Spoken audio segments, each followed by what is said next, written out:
హోంమంత్రి అనిత తాను క్రిస్టియన్ అని గతంలో చెప్పారు.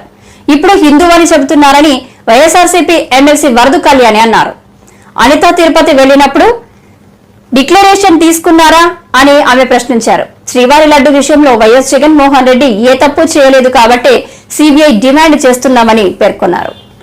అలాగే వైవి సుబ్బారెడ్డి గారు తీసుకుంటే సుప్రీంకోర్టులో పిటిషన్ వేశారు, సుప్రీంకోర్టు జడ్జితో విచారణ జరపాలి అని. బోమన్ కరుణాకర్ రెడ్డి గారు సిబిఐ విచారణ కావాలి అని అడిగారు.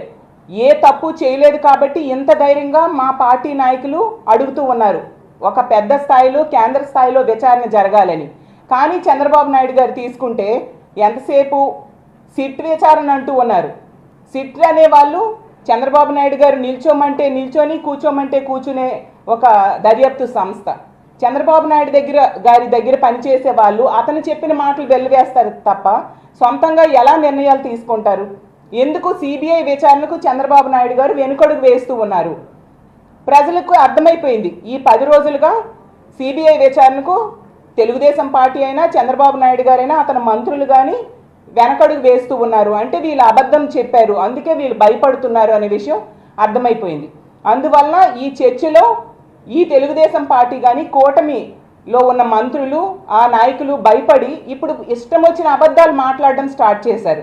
ఈరోజు తీసుకుంటే మనం చూసాం, పాయకరావుపేట ఎమ్మెల్యే గారు అనిత గారు నోటికొచ్చిన అబద్ధాలు, తమ నాయకుడైన చంద్రబాబు నాయుడు గారిని మించిపోయే అబద్ధాలు ఈరోజు మాట్లాడుతూ ఇష్టం వచ్చినట్టుగా జగన్మోహన్ రెడ్డి గారి గురించి ఈరోజు మాట్లాడిన విషయాలు మనం అందరము చూసాం. దాన్ని మేము తీవ్రంగా ఖండిస్తూ ఉన్నాం. ఆవిడ జగనన్న గురించి మాట్లాడిన మాటలు చూస్తే సభ్య సమాజం సిగ్గుపడుతూ ఉంది. అరే అంట, జగనన్న ఏమైనా ఈవిడికి ఫ్రెండా, తమ్ముడా, అన్న, కొడుక? అరే ఏంటి? ఒక మాజీ ముఖ్యమంత్రి గారిని పట్టుకొని అరే ఏంటి? ఎన్నిసార్లు మీకు చెప్పాలి? మీకు సభ్యత సంస్కారం మీకు తెలియదా? మీరు నేర్చుకోరా? నెక్స్ట్ ఏమో ఈరోజు చెప్తుంది నేను హిందూని అనేసి.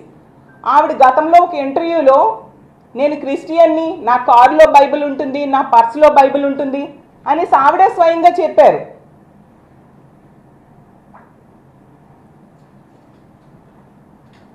నేను ధైర్యంగా చెప్తాను, నేను హిందువుని, మీరు అబాండాలు వేసినంత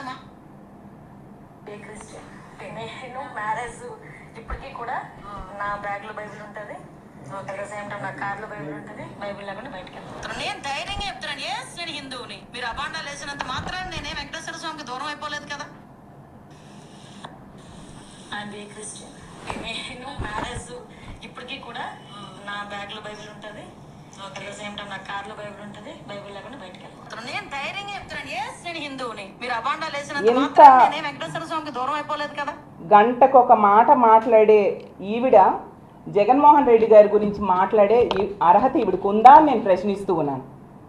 మరి ఈవిడ మొన్న హోమ్ మినిస్టర్ అయ్యాక పాదయాత్ర చేస్తూ తిరుపతి వెళ్ళారు కదా, ఈవిడ డిక్లరేషన్ మీద సంతకం పెట్టారా? అసలు ఈవిడ పెట్టకుండా ఏ మొహం పెట్టుకొని జగన్మోహన్ రెడ్డి గారి మీద ఈవిడ మాట్లాడుతూ ఉన్నారు? అలాగే తీసుకుంటే ఇన్ని అబద్ధాలు చెప్తూ ఉన్నారు కదా. జగనన్న కంట తిరుపతి వెళ్ళడం ఇష్టం లేక వాయిదా వేసుకున్నారంట. ఇష్టం లేకుండానే ఇప్పటికీ 10-11 సార్లు పైగా జగన్మోహన్ రెడ్డి గారు తిరుపతి వెళ్ళి ఆ స్వామి దర్శనం చేసుకుంటారా? ఇష్టం లేకుండానే పాదయాత్ర గతంలో జగనన్న 2019కి ముందు సంవత్సరంన్నర పాదయాత్ర చేశారు. ఆ పాదయాత్ర ప్రారంభించడానికి ముందు కూడా తిరుపతి వెళ్ళి దర్శనం చేసుకున్నారు. అయ్యాక కూడా మెట్లెక్కి స్వామిని దర్శనం చేసుకొని ఆ పాదయాత్రని ఫినిష్ చేయడం జరిగింది. ఇదంతా కూడా అంటే దర్శనం చేసుకోవడం ఇష్టం లేకుండానే చేస్తారా? అలాగే 5 సార్లు సీఎంగా పట్టు వస్త్రాలు సమర్పించారు, అది కూడా ఇష్టం లేకుండానే చేస్తారా? అలాగే తీసుకుంటే జగన్మోహన్ రెడ్డి గారిని అడ్డుకోవడానికి అడుగడుగునా ప్రయత్నించి మళ్ళీ తిరిగి చంద్రబాబు నాయుడు గారైనా అనిత గారైనా చెప్తున్నారు, మేమే నోటీసులు ఇవ్వలేదు, మేమేమో అడ్డుకోవడానికి ప్రయత్నించలేదు, ఎవరు అడ్డుకున్నారు అనేసి. మరి నోటీసులు ఇవ్వకపోతే ఇవన్నీ ఏంటి? నిన్ననే మా జగన్మోహన్ రెడ్డి గారు ప్రెస్ మీట్లో చెప్పారు, నోటీసులు కూడా చూపించారు. మా పార్టీ నాయకులకి కార్యకర్తలకి ఎన్ని నోటీసులు ఇచ్చారు చూడండి.